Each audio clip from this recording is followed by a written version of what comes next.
Hello, this is Daniel from Trusted Tutorials, and today we're gonna have a look at how to use the index function in Google Sheets.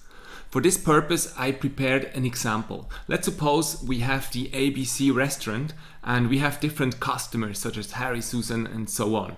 And we would like to know what the total bill for Robert was. So this is a perfect application for the index function because this function helps you to get a certain value within a range of values. And of course, this is really a small example, but you can use it for huge data sets, for industry-wide data sets, and it will be really handy. And you can also combine it with other functions, such as the match function, which will be the base of a future tutorial. But let's have a look at the index function in Google Sheets. Alright, I already wrote here that we have Robert's bill, and now we just need to extract the number here for Robert's total bill, which is 320.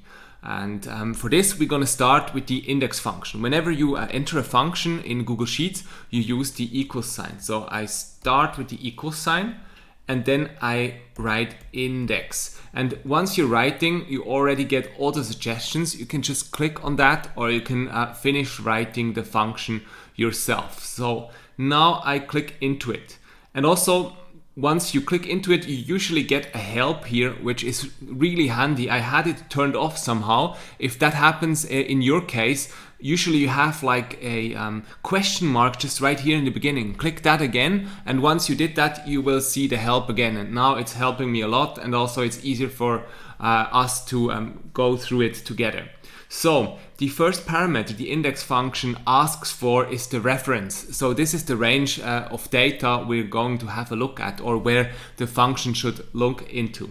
Alright, I just mark here the range. So this is all the data we have here, from the names to the items and the bills. And then the second parameter is the row and the column. So I have to show the function exactly which row and which column. And you always start counting from 1 with the first row and the first column. So let's see where Robert is. He is in the first row. He is in 1, 2, 3, 4th row. So we just set a comma and then we write 4. And now we need to have a look at the column. So in what column do we have the bill? It's in 1, 2, 3. So it's the third column. I just write a 3. Now I simply close the brackets and I can hit enter. And as you can see, we get 320, and this is Robert's total bill. Perfect. We can also have a look at a different example. Let's say we want to know the number of items Amile bought. So let's see, Amile items.